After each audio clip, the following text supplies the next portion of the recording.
was 9 years old, she started competitive swimming. And you had to go to practice every day.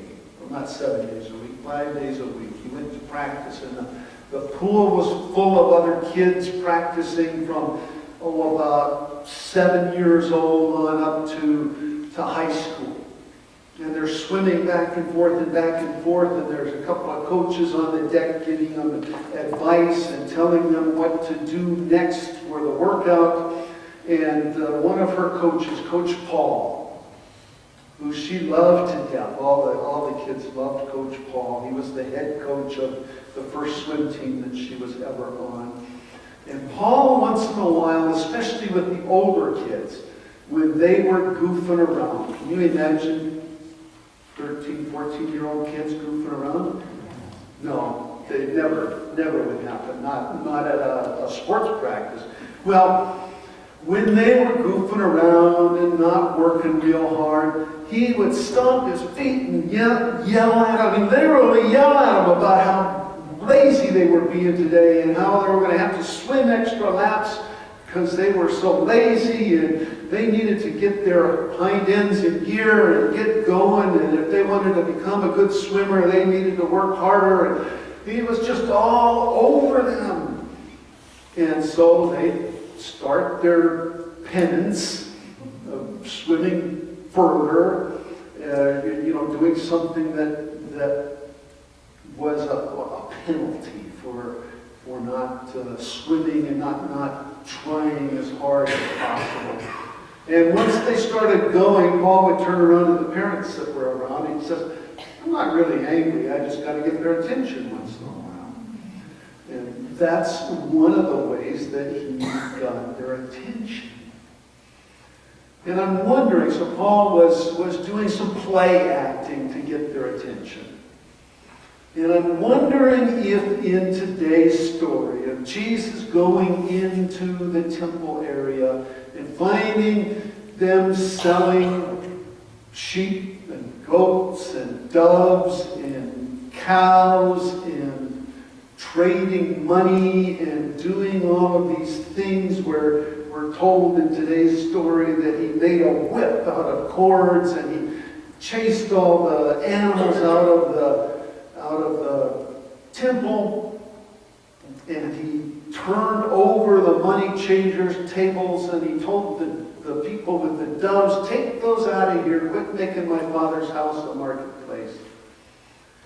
Wonder if he might have been a little bit of play acting, if he maybe wasn't as angry as we sometimes see that he was made out to be so angry. Or was he really angry? Was he really letting out his human side of himself and his divine side of himself and being upset about what was going on in the temple? So I had to ask myself this week. I think there's 3 different audiences for this story. There's the audience that saw it happen, that were there in the temple that day and saw it happen, and those that followed Jesus closely, they may have had a chance. You know how we hear the disciples go back or out someplace and they ask Jesus, "What was that all about? What, tell us that story here." And sometimes they would get more insight. But so there's that group of people, a group of people that were there and actually saw it happen, or very soon after heard the story of what Jesus did there in the temple, of clearing out the temple. And then there's the group who first read of it in the Gospel of John. Probably 40 to 50 years after Jesus had died. A totally different group of people with different circumstances. And then the third group that I think this story is meant for is you and How does God use this same story for all three groups of people? Those who witnessed it, those who first read about it in Lutheran Church of the Master in 2018. Well, let's look at the first group. For them, making whips, driving out animals, and overturning tables is always an option if you're following Jesus closely. Upsetting the status quo was one thing that Jesus did well, which is exactly what he did on this day in the temple.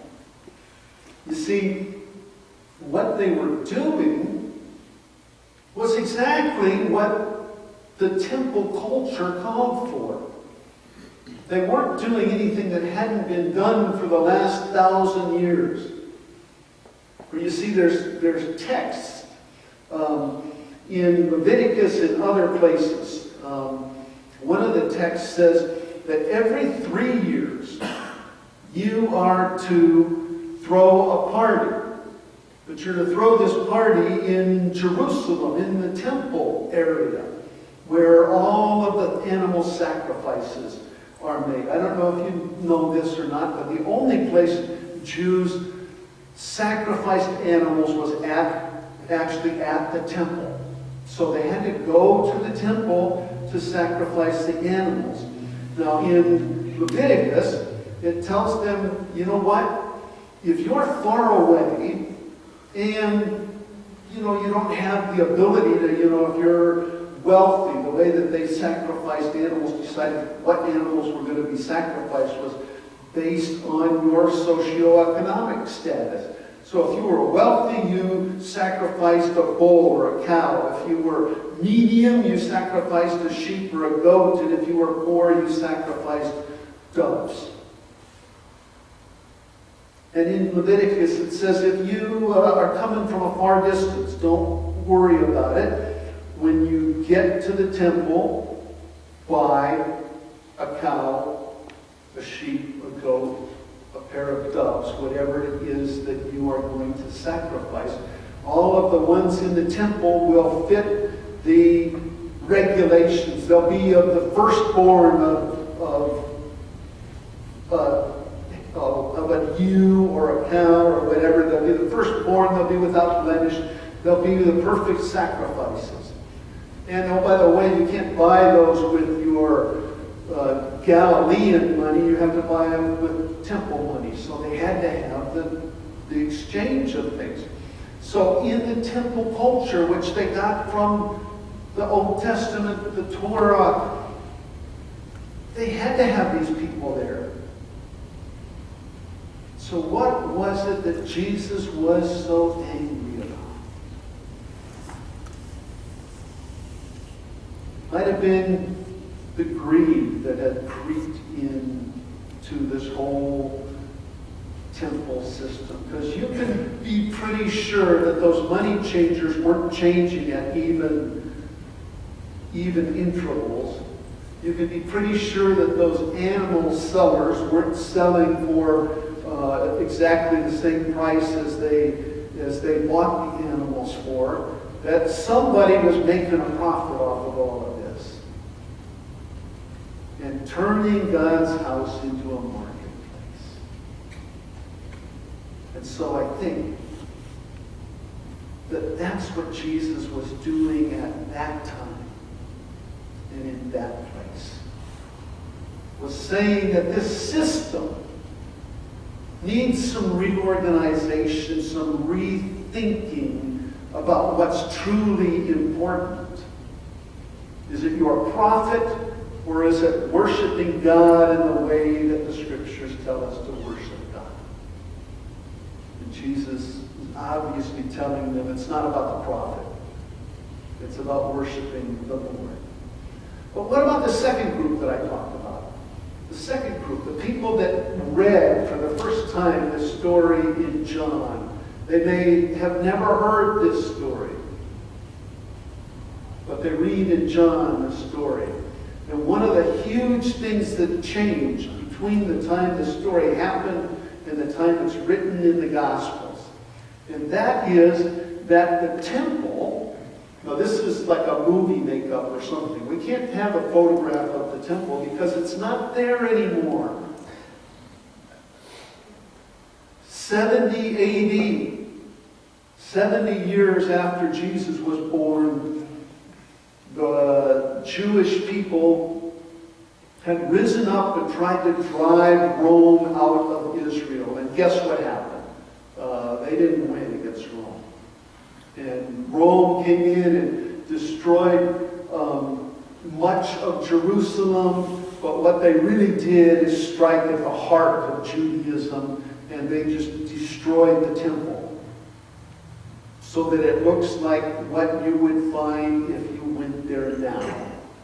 Nothing but that west wall still standing. And that's what the people that first read John, that's all they had left of the temple. So they had to understand this story a bit differently. Now they knew the Old Testament still. They knew the sacrificial practices, but they were unable to continue doing those sacrifices because the temple was no longer there. And so what they might find from this reading is, well, let's don't go there. Where's my little red light?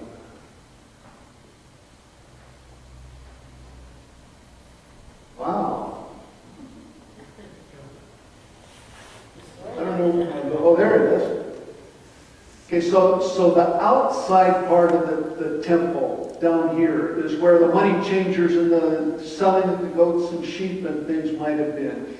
And then there's this outer wall right in here, and that's where Jewish women could go. That's as far as Jewish women could go, would be into this part of the temple. And anybody could be out in this part of the temple, but Jewish women could be inside this wall. Jewish men could be inside the other wall, but only priests could go into the actual temple there. And only priests could go into the first half of that temple, the temple building. And only the chief priest could go in behind the curtain that separated the building. There was a big cloth that separated that building in half. And behind that cloth was the Ark of the Covenant. And behind that cloth was where God dwelt. That's where God lived. What a place. But nobody was allowed there except for the chief priest, and he could only go in once a year. And of course he couldn't see God's face because he would die if he saw God's face. But he went in there to make special sacrifices. And that's the background of where these people that first read John 2 come from, is knowing all of that and being despondent because it's no longer there. So how do they look at this story of Jesus clearing out the animals and the money changers and whipping people and chasing them out? I don't think they looked at it as him play acting like Coach Paul. I think they looked at it as him changing the system in 180 degrees. That God no longer dwelt in the back of that building, but God dwells among all the people, and God comes to us in the form of Jesus Christ. And so the sacrificial system is no more. Because Jesus has come to claim that system for himself. that system of making ourselves clean by making sacrifices was taken on by Christ. And God no longer dwelt in the temple, but God dwelt in Christ. And so that's what they found. But what about us? What about us? Where do we fit into this story? And you've seen the slide 3 or 4 times already. So the question is, for us, and it was for Jesus and for those people of that time, is what is at the heart of our worship? Where are our true selves? What is it that we care about the most? And for some of us, it's what kind of car we drive that we care about most. And some of us, it's what political party we're a part of and what ideologies we have as far as politics go. And some of us, it's all about ourselves.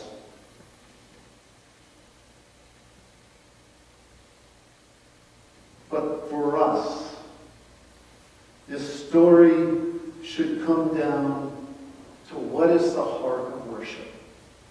Not what other gods we sometimes worship, but what is at the very heart of our own worship. Our worship as we gather on Sundays, our worship as we have our own quiet time with God of study and prayer and devotion. What is at the heart of worship, not just Sunday morning, but all week long? What do we do? How do we worship when we think no one else is watching? I can't say it any better than a man named Matt Redman, who wrote the song Heart of Worship. So I invite us now to stand and sing Heart of Worship.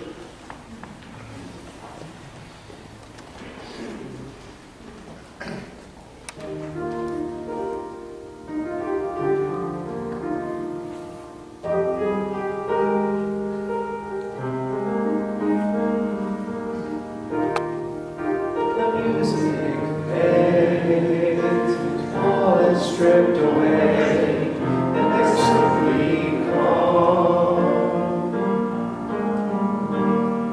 longing just to bring something that's a word or that's your heart.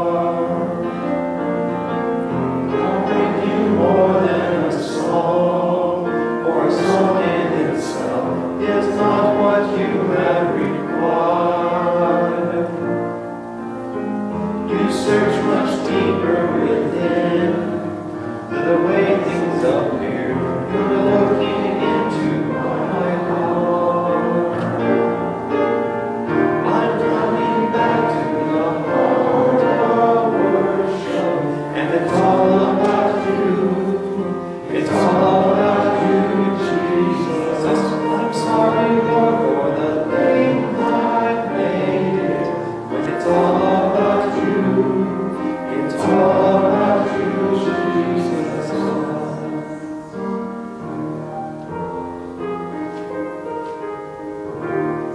King of endless word, no one could express how much you deserve. Though I'm weak and poor, all I have is yours. Every single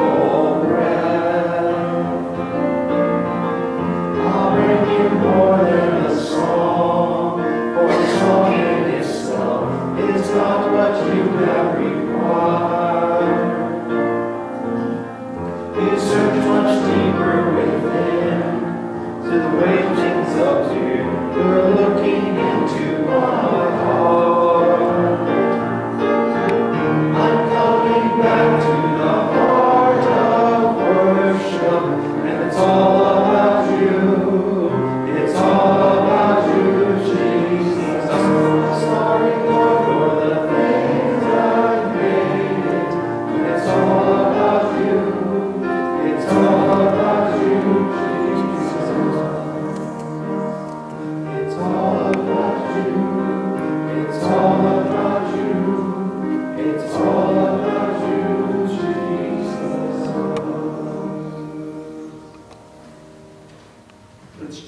Christians gathered around the